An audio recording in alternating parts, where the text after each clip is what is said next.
HSC Habib media ও Shekhala TV, আমি শেখ হাবিব রয়েছি আপনাদের সঙ্গে। আমি এই মুহূর্তে বসে আছি কামারকুণ্ডু থানা এলাকায়। এখানে আবারও একটা বড়সড় প্রতারণা অনলাইন অ্যাপের মাধ্যমে। আপনারা ভিডিওটি শেষ পর্যন্ত দেখুন, ব্যাপক শেয়ার করে আপনার মূল্যবান মতামত কমেন্ট বক্সে জানাবেন। নেওয়া হয় এবং রিমান্ড পিরিয়ডে তাকে জিজ্ঞাসাবাদ করার পরে আরও কিছু তথ্য আমরা পাই। তার মধ্যে থেকে যেটা আছে, আমরা যে সিজারগুলো করতে পেরেছি সেটা হচ্ছে কিছু আরও মোবাইল ফোন যেগুলো ক্রাইম করার জন্য ইউজ হয়েছে। আরও ফার্দার আমরা ওটা ওয়ার্কআউট করে আরও দেখব যে কতটা গভীরে এই ক্রাইমটা বা কতটা বিস্তৃত আছে এই ক্রাইমটা। আর তাছাড়া যেগুলো ফিজিক্যালি আমরা সিজ করতে পেরেছি সেটা হচ্ছে একটা এগ্রিমেন্ট ডিড, যেটা ওই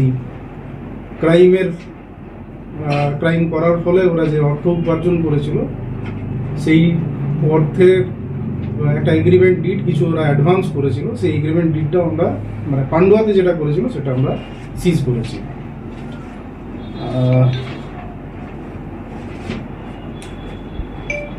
ইনভেস্টিগেশনের সময় আমরা আরও জানতে পেরেছি যে এই গ্যাংটা শুধুমাত্র পশ্চিমবঙ্গেই নয়, পশ্চিমবঙ্গের বাইরেও আরও 4-5টা স্টেটে এরা ক্রাইম করেছে এবং পশ্চিমবঙ্গেও আরও 4-5টা জেলাতে ক্রাইম করেছে, যেগুলোর এক্স্যাক্ট রিপোর্টিং পাইনি। কিন্তু এনসিআরপিতে মানে আমরা ইনভেস্টিগেশনের সময় যেটা দেখতে পেয়েছি যে ফোনগুলো ইউজ হয়েছিল ক্রাইমে, সেই নাম্বারগুলো মানে এনসিআরপি পোর্টালে অলরেডি রিপোর্টেড আছে এবং সেই সংখ্যাটা বেশ ভালো, মানে মোটামুটি 25 থেকে 30টা আমরা ইতিমধ্যেই পেয়েছি। আরও হয়তো আছে যেগুলো ফার্দার ইনভেস্টিগেশনে আমরা জানতে পারবো। এবং তার থেকে মোটামুটি যেটা বোঝা যাচ্ছে, মানে এখনও অবধি এনসিআরপিতে যেটা রিপোর্টেড হয়েছে এবং আমরা যেটা পেয়েছি, ক্রাইমটা মোটামুটি এখনও অবধি যা পেয়েছি সেটা 35 থেকে 40 লক্ষর মতো প্রতারণা হয়েছে এখনও অবধি। এই ফিগারটা কোথায় গিয়ে দাঁড়াবে সেটা আমরা এই মুহূর্তে বলতে পারছি না। Thank you. নিজে বানিয়েছিল ওয়েবসাইটটা বা না, বিগ বাস্কেটের ফেক, মানে অলমোস্ট একদম ক্লোন টাইপের। ক্লোন বলা ঠিক নয়, কিন্তু মানে ওর যে লোগো এটসেট্রা ওয়েব ডিজাইন ঠিক আছে, ও নিজে বানিয়ে ফেলেছিল। এটা ক্রমশ প্রকাশ্য, ঠিক আছে। কারণ আমি বললাম না যে আমরা এখনো অ্যারেস্ট করিনি, তার জন্য ওই ডিটেলসটাই বলছি না।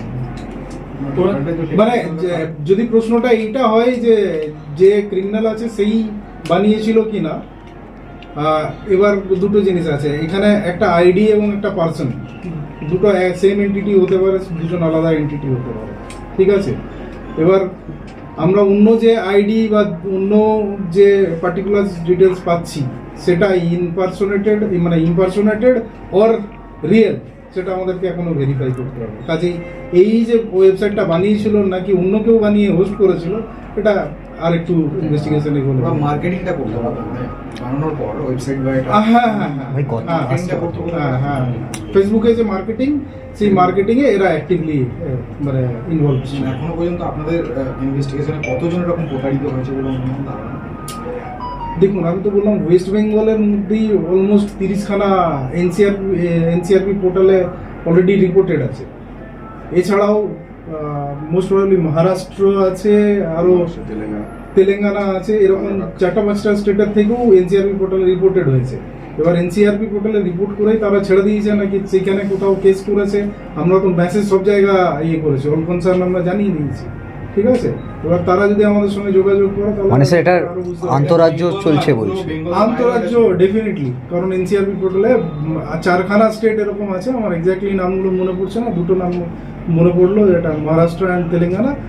আর আমাদের জেলাগুলোর মধ্যে বারুইপুর আছে, আমাদের কমিশনারেটে থেকে এনসিআরপিতে রিপোর্ট হয়েছে। তাছাড়াও আরও কম বেশি 24-25খানা রিপোর্টেড আছে। যারা ওদের ডুপ্লিকেট ওয়েবসাইটে গিয়ে মাল কেনার কিনতো আর কি, যারা পেমেন্ট করতো সেই টাকাটাও তো ওরা আত্মসাৎ করতো। হ্যাঁ, পাশাপাশি সেটা করেই তো এইসব জিনিস পারচেজ করা এবং তার সেই জিনিসটা পারচেজ